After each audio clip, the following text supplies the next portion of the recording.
Monografija Gorske bukve 1582 prinaša najstarejši ohranjeni slovenski prevod Štajerskega gorskega zakona, ki ga je pripravil Andrej Recelj, župnijski vikar na Raki pri Krškem. Besedilo si v slovenski zgodovini zasluži posebno mesto, kot najstarejši ohranjeni prevod zakonskega besedila v slovenskem jeziku in kot eno najstarejših slovenskih besedil s posvetno vsebino sploh. Gre za dokument tako imenovanega gorskega prava, ki je urejalo razmerja na vinogradniških zemljiščih od srednjega veka vse do 19. stoletja. Ker se je na gorskih zborih na slovenskem ozemlju v pravnem uradovanju uporabljala slovenščina, je skozi stoletja nastalo več prevodov nemškega besedila Štajerskega gorskega zakona iz leta 1543.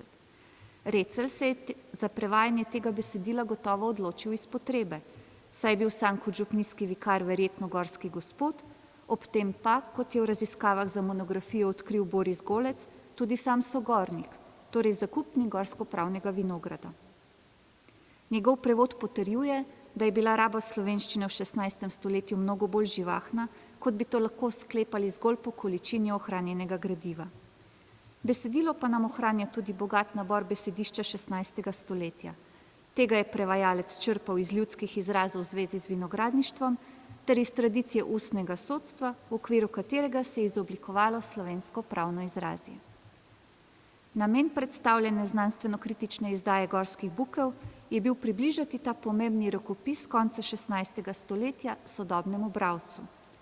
Reprodukciji ohranjenega rokopisnega prepisa, ki so nam jo prijazno omogočili sodelavci Arhiva Slovenije, sta zato dodana kritični prepis besedila in njegova jezikovna posodobitev v sodobno knjižno slovenščino. Opisu načel kritičnega prepisa in posodobitve ter predstavitvi dosedanjih znanstvenih obravnav sledi več znanstvenih razprav, ki besedilo in njegovega avtorja ter sam rokopis osvetljujejo z literarno-zgodovinskega, zgodovinskega, jezikoslovnega in pravno-zgodovinskega vidika.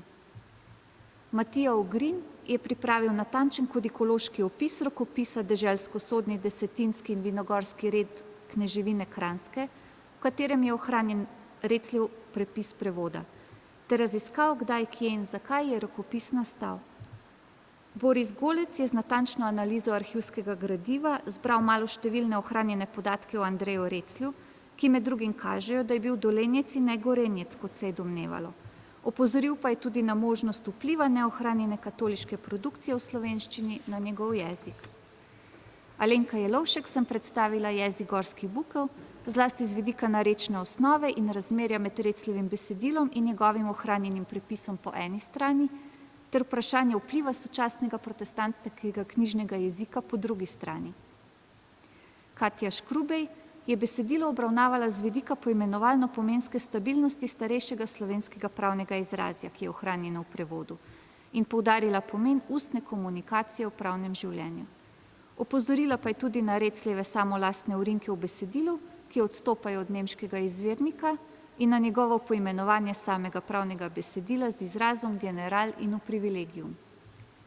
Stane Granda je sodelovanje Matjaža Blokarja predstavil zgodovinski pomen zemljišč podvrženih gorskemu pravu, v kraju, kjer je v času prevajanja deloval Andrej Recelj, torej v Raki pri Krškem.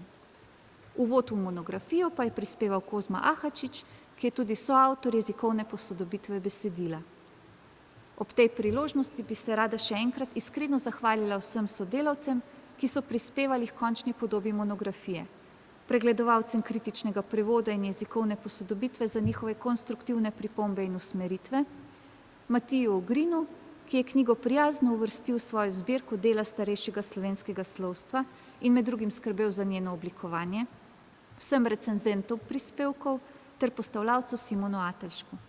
Posebna zahvala pa gre gospodu Ivanu Vizlarju, ki je bil ne samo pobudnik za izdajo Gorskih bukev, ampak je svojo neutrudno spodbudo poskrbel, da je bilo začeto delo tudi dokončano, ter Društvu vinogradnikov Raka, občini Krško in drugim, ki so finančno omogočili natis.